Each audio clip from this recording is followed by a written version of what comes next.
만복의 근원 하나님, 온 백성 찬송 드리고 저 천사여 찬송하세. 찬송 성부 성자 성령. 아멘.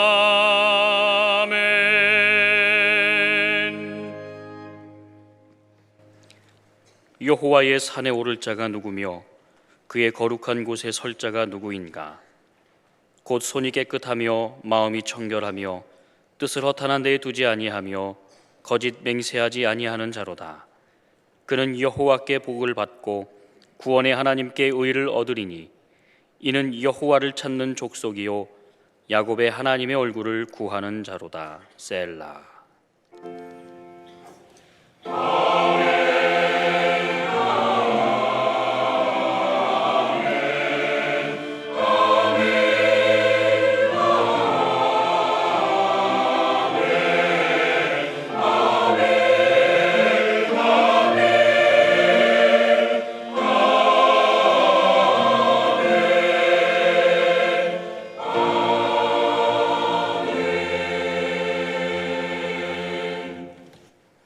이 시간 하나님께서 우리에게 주시는 구약의 말씀은 사사기 1장 1절부터 3절까지입니다. 제가 보는 성경으로는 360쪽입니다. 사사기 1장 1절부터 3절까지입니다. 여호수아가 죽은 후에 이스라엘 자손이 여호와께 여쭈어 이르되 우리 가운데 누가 먼저 올라가서 가나안 족속과 싸우리이까? 여호와께서 이르시되 유다가 올라갈지니라.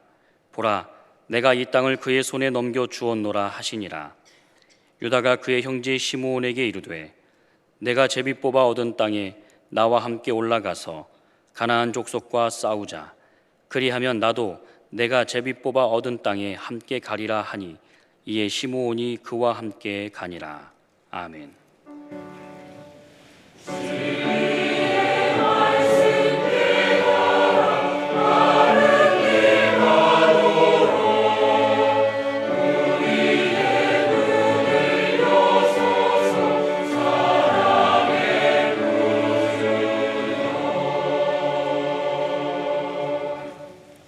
하나님께서 우리에게 주시는 신약의 말씀은 마태복음 20장 1절부터 16절까지입니다.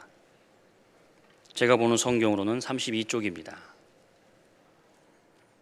마태복음 20장 1절부터 16절까지입니다. 천국은 마치 품꾼을 얻어 포도원에 들어보내려고 이른 아침에 나간 집 주인과 같으니 그가 하루 한 데나리온씩 품꾼들과 약속하여 포도원에 들여보내고 또 제3시에 나가보니 장터에 놀고 서 있는 사람들이 또 있는지라. 그들에게 이르되 너희도 포도원에 들어가라. 내가 너희에게 상당하게 주리라 하니 그들이 가고 제6시와 제9시에 또 나가 그와 같이 하고 제11시에도 나가보니 서 있는 사람들이 또 있는지라. 이르되 너희는 어찌하여 종일토록 놀고 여기 서 있느냐? 이르되 우리를 품꾼으로 쓰는 이가 없음이니이다. 이르되 너희도 포도원에 들어가라 하니라. 저물매 포도원 주인이 청지기에게 이르되 품꾼들을 불러 나중 온 자로부터 시작하여 먼저 온 자까지 삭슬 주라 하니 제11시에 온 자들이 와서 한 데나리온씩을 받거늘 먼저 온 자들이 와서 더 받을 줄 알았더니 그들도 한 데나리온씩 받은지라. 받은 후 집 주인을 원망하여 이르되 나중 온 이 사람들은 1시간밖에 일하지 아니하였거늘 그들을 종일 수고하며 더위를 견딘 우리와 같게 하였나이다. 주인이 그 중에 한 사람에게 대답하여 이르되 친구여, 내가 내게 잘못한 것이 없노라. 내가 나와 한 데나리온의 약속을 하지 아니하였느냐? 내 것이나 가지고 가라. 나중 온 이 사람에게 너와 같이 주는 것이 내 뜻이니라. 내 것을 가지고 내 뜻대로 할 것이 아니냐? 내가 선함으로 내가 악하게 보느냐? 이와 같이 나중된 자로서 먼저 되고 먼저 된 자로서 나중되리라. 아멘. 오늘의 신약 본문은 바로 앞에 있는 마태복음 19장 30절 그러나 먼저 된 자로서 나중되고 나중된 자로서 먼저 될 자가 많으니라 하는 이 대목에 대한 설명이기도 합니다. 내용을 보면 새벽이면 노동자들이 모여 있잖아요. 우리나라에서도 그렇죠. 그래서 철근공 갑시다, 또 목수 갑시다, 토공 갑시다 그러면서 이제 가고 그러죠. 거기 가서 이른 아침에 일할 사람을 데려가는 겁니다. 그런데 제3시 오전 9시고요. 6시 정오고, 9시는 오후 3시고 11시는 오후 5시입니다. 중간중간에 가서 일꾼을 데려왔습니다. 11시, 즉 오후 5시에 온 사람은 1시간밖에 일을 못하고 마쳤다 하는 건데, 이 사람들은 자기들이 뽑혀서 일하러 간 것으로 말미암아 모두 감사한 마음으로 이제 일터에서 일을 했을 겁니다. 그런데 그날의 작업을 마치고 한 데나리온의 일당을 나눠주는데, 맨 나중에 온 사람부터 주는 것을 보았는데 한 데나리온을 주는 겁니다. 다른 사람들은 놀랐을 겁니다. 나중에 왔는데 조금 일했는데 나는 더 주겠지. 왜냐하면 그 사람보다 일을 더 했으니까. 여기서 말씀하는 포도원 주인은 하나님이십니다. 그런데 포도원 주인은 모든 사람에게 똑같이 한 데나리온을 주는 것이었습니다. 그러자 불만이 터져 나왔습니다. 10절로 12절에 먼저 온 자들이 와서 더 받을 줄 알았더니 그들도 한 데나리온씩 받은지라. 받은 후 집 주인을 원망하여 이르되 나중 온 이 사람들은 1시간밖에 일하지 아니하였거늘 그들을 종일 수고하며 더위를 견딘 우리와 같게 하였나이다. 그랬더니 답변합니다. 13절과 14절에 주인이 그 중에 한 사람에게 대답하여 이르되 친구여, 내가 네게 잘못한 것이 없노라. 네가 나와 한 데나리온의 약속을 하지 아니하였느냐. 네 것이나 가지고 가라. 나중 온 이 사람에게 너와 같이 주는 것은 내 뜻이니라. 여기서 내 뜻이니라 한 말은 내가 원하노라 하는 겁니다. 그리고 이 문장에서 강조하는 것은 내게 이겁니다. 즉 내가 알아서 할 일이다.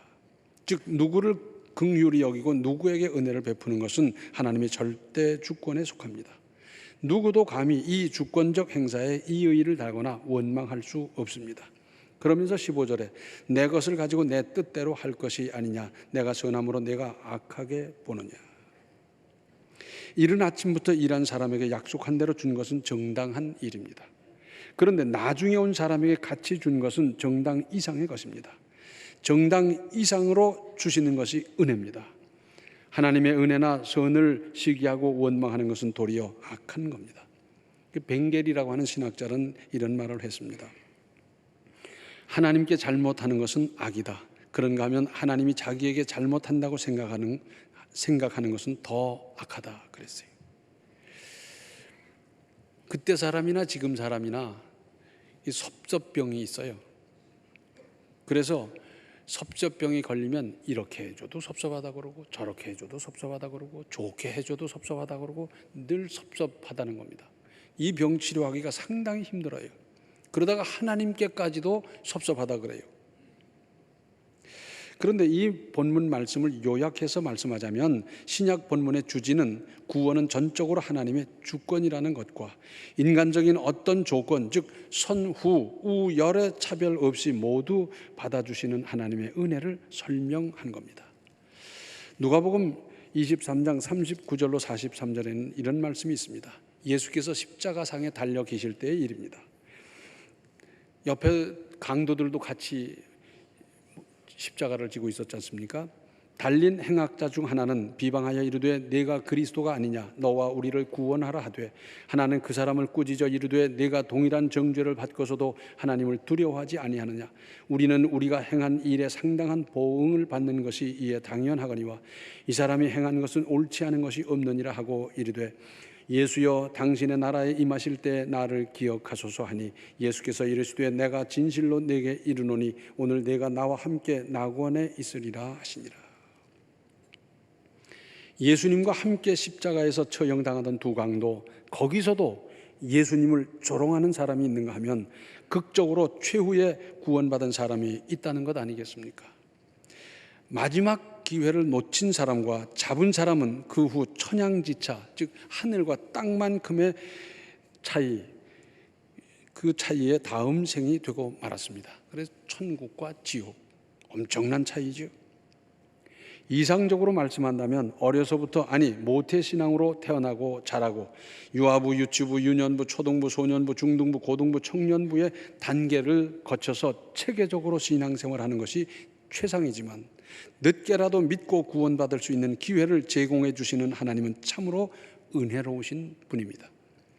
그러므로 아직 구원받지 못한 부모님이나 어른들이 계시면 간절히 기도하면서 간곡히 권면할 일입니다. 늦게라도 붙잡아서 결단해서 영접해서 구원받도록 하는 것보다 더 큰 효도가 어디 있겠습니까? 사람의 몸은 얼마나 신비스러운지 역시 하나님의 걸작품임에 틀림없습니다. 인체 기관 중에 귀, 이 귀는 듣기만 하는데 두 개가 있어요. 한쪽 소리만 듣지 말라는 것이고 편견에 치우치지 말라는 것, 그리고 옆으로 누워도 반대편의 귀로 얼마든지 들을 수 있습니다. 닫을 수도 없어요. 눈은 감으면 되잖아요. 입은 다물면 되고. 이 귀는 닫을 수도 없어요. 거기다가 청각은 숨을 거두는 그 순간까지 작동합니다. 다른 기관이 모두 감각을 잃어버려도 청각은 끝까지 살아 있습니다. 무슨 의미입니까? 마지막까지 들어야 한다는 겁니다. 무엇을? 복음을. 그 기회를 주시기 위해서 이렇게 만드셨고 이미 믿는 사람은 청각으로 들려오는 찬송이나 하나님의 말씀으로 인생을 정리할 수 있도록 하시는 하나님의 뜻입니다. 얼마나 신묘막측한 하나님의 은혜입니까? 제가 마지막을 이제 함께 한 분이 있어요. 근데 모든 감각은 다 이제 끝났어요. 꼬집어도 모르고 눌러도 모르고 아무것도 몰라요. 물론 말도 못하고요. 근데 거기다 대고 제가 손을 붙잡고 말을 했어요. 귀에다 대고 구원에 대해서 회개할 것과 용서할 것과 이런 걸 쭉 얘기를 했는데 그 감각이 오는 겁니다. 이렇게 와요. 그리고 이제 기도를 해주고 아멘 하고 났더니 손이 쭉 쳐지는 거예요. 그리고 세상을 떠났어요. 마지막 순간까지 청각이 살아있어서 들을 수 있다는 것, 이게 얼마나 큰 은혜입니까? 또 여기서 우리가 놓치기 쉬운 것이 있습니다. 이른 아침부터 일한 사람, 일거리를 얻어서 처음에는 감사하는 마음으로 일을 했을 테지만 나중에 일당 받을 때에는 원망하는 사람이 되어 있었습니다. 같은 사람인데. 그런데 만약 이 사람이 처음 가졌던 마음과 같이 약속대로 주셨으니까 하며 감사했더라면 우리는 한치 앞을 내다보지 못해서 문제입니다. 그 사람이 열심히 일하는 모습이나 원망할 수 있는데도 감사함으로 허리 숙여 인사하고 돌아갔더라면 어떻게 됐겠습니까? 주인은 아마도 더 눈여겨 보아두었다가 그 이튿날도 함께 일하자고 하다가 일당 노동자가 아니라 이 집에 풀타임 노동자로 스카웃할 수도 있었을 겁니다.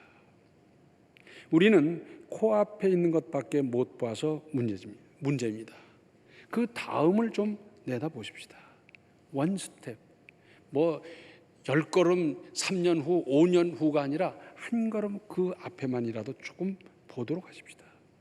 인생의 성공 실패는 어떻게 보면 바로 그걸 보았느냐 못 봤느냐, 그때 왼쪽을 택하느냐 오른쪽을 택하느냐, 여기에 따라 좌우되는 경우가 얼마나 많습니까?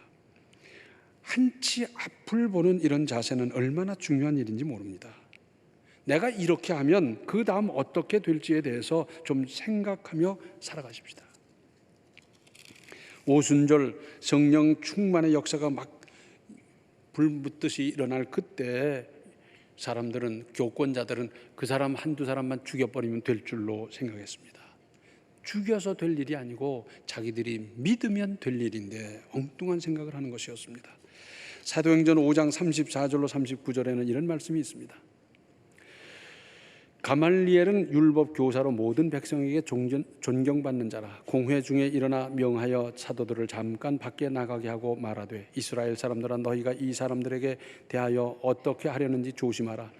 이전에 드다가 일어나 스스로 선전함에 사람이 약 400명이나 따르더니 그가 죽임을 당함에 따르던 모든 사람들이 흩어져 없어졌고 그 후 호적할 때 갈릴리에 유다가 일어나 백성을 꾀어 따르게 하다가 그도 망한즉 따르던 모든 사람들이 흩어졌느니라. 이제 내가 너희에게 말하노니 이 사람들을 상관하지 말고 버려두라.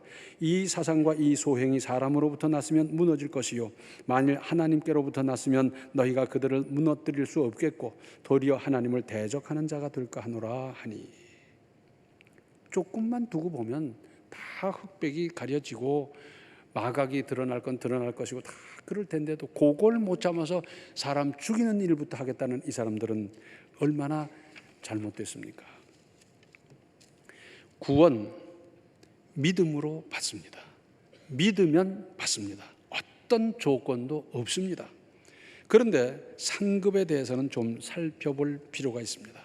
오늘의 구약 본문 말씀을 다시 보시면 여호수아가 죽은 후에 이스라엘 자손이 여호와께 여쭈어 이르되 우리 가운데 누가 먼저 올라가서 가나안 족속과 싸우리이까? 여호와께서 이르시되 유다가 올라갈지니라. 보라, 내가 이 땅을 그의 손에 넘겨 주었노라 하시니라. 유다가 그의 형제 시므온에게 이르되 내가 제비 뽑아 얻은 땅에 나와 함께 올라가서 가나안 족속과 싸우자. 그리하면 나도 내가 제비 뽑아 얻은 땅에 함께 가리라 하니 이에 시므온이 그와 함께 가니라. 꿈에도 그리던 가나안 땅에 발을 들여놓으면서 어느 지파가 1번으로 나가서 싸우며 약속한 땅을 차지할 건가? 역시 이들은 하나님께 여쭈어 보았습니다. 그랬더니 유다 지파다. 유다 지파가 왜 이런 영광스러운 선택을 받았겠습니까? 이건 대단한 특혜 아닙니까? 먼저 가서 먼저 땅을 차지해야 내년 농사 목축 그런 걸 잘 준비할 수 있고 나중에 차지하고 보면 계절을 놓칠 수도 있고 얼마나 어려운 일이 있겠어요. 그런데 유다 지파가 선택을 받았습니다. 유다 지파란 말은 야곱의 아들 12이 있었는데 그 한 사람 한 사람으로 말미암아 후손이 이제 지파를 이루기 때문에 유다 지파 그러는 것 아니겠어요? 유다는 야곱의 12아들 중에 넷째 아들이었습니다. 그런데 그 아버지 야곱이 11째 아들인 요셉을 특별히 사랑했어요. 그랬더니 그 꽤나 나이들 든 형들이 그거 시기하느라고 하루는 도단에서 일을 하고 있는데 그들을 점심을 싸가지고 형님들에게 드리려고 가는데 야, 저기 요셉이 온다. 꿈꾸는 자가 온다. 죽여버리자. 막 이러는 거예요. 그래가지고 살기 등등해 있는데 요셉이 도착하자 그를 구덩이다 집어넣어 버리고 그리고 배가 고팠던지 밥부터 먹는 거예요. 요셉이 갖다 준 밥부터 먹고 있어요. 꼼짝없이 죽게 생겼습니다. 창세기 37장 26절과 27절을 보면 유다가 자기 형제들에게 이르되 우리가 우리 동생을 죽이고 그의 피를 덮어둔들 무엇이 유익할까? 자, 그를 이스마엘 사람들에게 팔고 그에게 우리 손을 대지 말자. 그는 우리의 동생이요 우리의 혈육이니라 하매 그의 형제들이 청종하였더라. 마침 이스마엘 장사꾼들이 오다가 거기서 잠깐 쉬고 있었는데 죽이지 말고 팔아버리자. 이 형들이 살기 등등해 있기 때문에 뭐 어떻게 완전 풀어주기는 좀 어렵고 일단 살려놔야 되기 때문에 우리가 팔아버리자. 그렇게 했어요. 그러고 해서 요셉은 애굽으로 팔려갔고 아버지의 사랑받는 아들이 하루아침에 노예가 돼서 온갖 고난과 많은 사연을 겪고는 애굽의 총리 대신이 됐어요. 그리고는 풍년 때 많은 곡식을 예비해 뒀다가 그 다음 흉년 때 그걸 이제 가지고 애굽은 물론이고 중동 전체 사람들을 살려냈습니다. 그때 가나안 땅에도 흉년이 들어서 야곱의 아들들이 곡식을 구하러 양식을 구하러 애굽으로 가는 겁니다. 그 사람들을 요셉이 만나보니 아이고 이게 형이네. 형들이 왔어요. 한눈에 알아보겠는데 보안이 초라하고 보안이 아주 뭐 초췌하기 짝이 없는데 자기 형들이요. 이야, 그동안 고생하면서 저렇게 나이가 먹었나 그런 생각이 들었겠죠. 그런데 내색을 안 했어요. 곡식을 줬는데 그 다음에 다시 곡식을 사러 또 올라왔어요. 묻는 겁니다. 당신들은 어디서 왔느냐, 무엇을 해서 먹고 사느냐, 뭐 여러 가지 묻는 거예요. 이야기를 하다 보니 나오잖아요. 우리 아버지에게는 12아들이 있었는데 우리 아버지가 11째 아들을 많이 사랑했습니다. 그런데 그 11째 아들은 죽었고요. 그리고 막내를 사랑하고 있고요. 뭐 얘기를 쭉 해요. 옳거니. 그러니까 한 배에서 나온 베냐민이 그렇게 보고 싶었을 거 아닙니까? 그래서 요 다음에 양식을 가져올 때는 그 막내를 데리고 오너라. 그래야 양식을 팔겠다. 그랬더니 유다가 일어나서 말을 하는 겁니다. 우리 아버지에게 사랑하는 아들이 있었는데 그 아이는 죽었고요. 그래서 우리 아버지가 그냥 상처를 받고 괴로워하시다가 막내 아들 개를 붙잡고 개를 사랑하고 그러면서 살고 있는데, 만약에 막내를 데리고 오고 아버지 곁에서 떠나게 한다면 우리 아버지는 돌아갈 겁니다. 돌아가십니다. 그러니까 그 막내를 데리고 오라는 그 말씀은 좀 접어주십시오. 내가 여기에 종이 되어 있겠습니다. 종이라는 게 무서운 겁니다. 우리나라에서도 옛날에 종이 있었지만 그거하고 비교가 안 되는 거예요. 노예는 사람도 아니에요. 사람 축에 들어갈 수도 없어요. 인격이 어디 있고 인권이 어디 있고 자유가 어디 있어요. 월급과 무슨 후생이 어디 있어요. 자, 유다가 내가 노예가 될지언정 아버지가 사랑하셔서 그거 하나 의지하고 사는데 그 동생을 데려올 수 없으니까 나를 노예로 써주십시오. 완전히 자기를 던지는 거예요. 이 말을 듣고 요셉은 더 이상 참지 못하고 대성통곡을 하면서 내가 요셉입니다. 그러면서 대화가 되고 그 다음 일이 이루어지는 겁니다.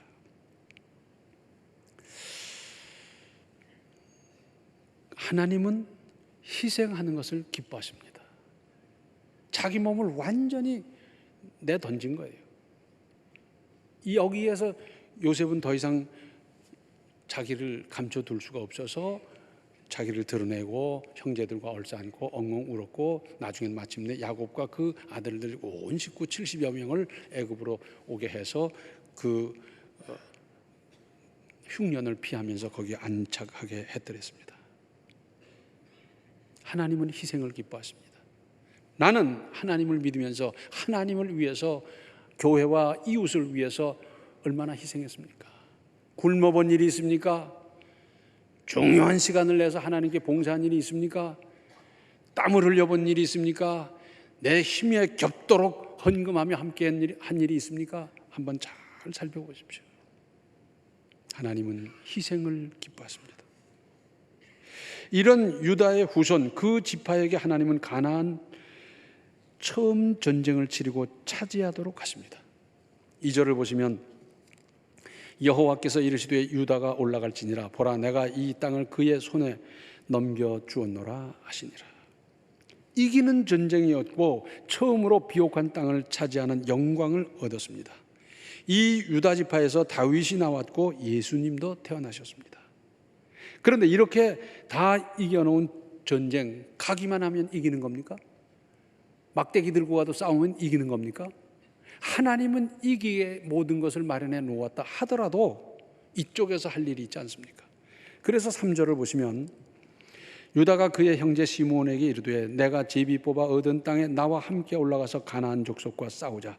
그리하면 나도 내가 제비 뽑아 얻은 땅에 함께 가리라 하니 이에 시므온이 그와 함께 가니라. 그러니까 가나안 땅을 전부 지도를 그려놓고 거기 여기는 누구 땅 여기는 누구 땅 다 해놓고 제비 뽑아서 다 해놨거든요. 그런데 1착으로 들어가서 내년을 그리고 그 후를 준비할 수 있는 그 특혜를 유다에게 줬는데, 그런데 자기 혼자 가는 게 아니라 시므온 지파와 함께 가서 이제 전쟁하고 차지할 뿐만 아니라 시므온 지파가 가서 전쟁하고 차지할 그때는 우리도 함께 간다, 품앗이한다 그 말입니다. 만사는 불여 튼튼입니다. 튼튼하게 준비하는 것이 잘하는 것이지, 하나님께서 이긴다고 그랬으니까 하면서 막대기 들고 하면 전쟁 이기겠습니까? 안 되는 거예요. 내가 할 일이 있지 않습니까? 함께 힘을 합해서 거뜬히 제압하고 품앗이하면 서로 얼마나 유익한 일입니까? 아마도 하나님께서는 유다 지파를 일본으로 지명한 것을 기뻐하셨을 겁니다. 우리는 다 구원받았습니다. 그런데 상급에는 차이가 있습니다. 가문이 뭡니까? 인물로 이루는 겁니다. 그래서 무슨 지위에 있었느냐가 아니라 얼마나 하나님의 뜻에 합당하게 살아왔는지, 그런 조상이 많으냐가 그리스도인 명문 가문을 이루는 겁니다. 이태리 사람들은 자기 가문을 자랑할 때 그런다고 그럽니다. 우리 가문 가운데서 주교가 2명 나왔고, 가톨릭 국가니까요. 수녀 원장이 1명 나왔고, 무슨 보좌 신부가 1명 나왔고, 뭐 그런 걸 굉장히 자랑한다고 그래요. 우리나라 사람들은 옛날 관직에 있었던 걸 그렇게 자랑합니다. 서울 광화문을 가보셨어요? 거기서 동쪽으로 조금 가면 동십자각이 있습니다. 봤어요? 또 안 보셨네. 그 길 건너 그 동네를 뭐라 그러냐면 팔판동이라 그래요. 행정구역상으로는 어쩐지 모르겠습니다만 팔판동이에요. 왜 팔판동이냐? 한 가문에서, 그 동네 살던 한 가문에서 판서가 8명이 나왔다 그래서 팔판동이라 그래요. 그래서 사람들이 그러죠. 우리 몇 대 할아버지는 뭘 지내먹고 뭘 지냈고 이런 걸 자랑하고 그러는데, 우리는 그걸 자랑할 게 아니잖아요. 지위가 문제가 아니라 1등병으로 맞췄다 하더라도 그가 얼마나 하나님의 뜻에 합당하게 살았는가, 이게 중요한 거 아니겠어요? 그래서 유다가 그렇게 희생하고 결단함으로 말미암아 그의 후손 길이길이 은혜를 받았던 이것이 남의 일이 아니지 않습니까? 유다는 이미 세상 떠났지만 그의 희생으로 말미암아 후손에게 끼쳐졌던 모든 것, 이제 우리가 하나님의 뜻에 합당하게 살아서 내 세대는 물론이고 우리 후손 두고두고 하나님의 은혜를 입을 수 있도록 이제 내가 그 일을 할 차례 아닙니까? 우리 아버지가 할 일이다, 내 아들이 할 일이다 그러고 말겠습니까? 이제 내가 그 결단을 하고 그렇게 주님 앞에서 희생하고 살아서 내 대에는 물론이고 다음 대에 이어지는 우리 신앙의 명문 가문을 다 이룰 수 있도록 지금부터 출발하시기 바랍니다. 기도하시겠습니다. 은혜로우신 아버지 하나님, 유다를 우리에게 보여주셨습니다. 우리가 최후의 주님을 고백해도 구원받을 수 있지만 이왕이면 믿으면서 상급받는 큰 믿음을 갖게 하여 주시옵시고, 그 큰 상급으로 말미암아 우리 후손 대대 명문 가문을 이루고 후손 대대 하나님 기뻐하시는 위대한 인물들을 배출하는 가문을 이루어갈 수 있도록 주여 도와 주시옵소서. 예수님의 이름 받들어 간절히 기도하옵나이다. 아멘. 하나님의 뜻을 깊이 헤아리고 앞을 잘 내다보며 사십시오. 지금은 생명의 주 예수 그리스도의 은혜와 하나님 우리 아버지의 극진하신 사랑과 성령의 감화 감동 충만 교통하심이 유다와 같은 그 믿음으로 참으로 사랑과 상급과 범사를 형통하게 누리고자 작정하는 모든 성도들 머리 위에 이제로부터 영원토록 함께 계시기를 간절히 축원하옵나이다. 아멘.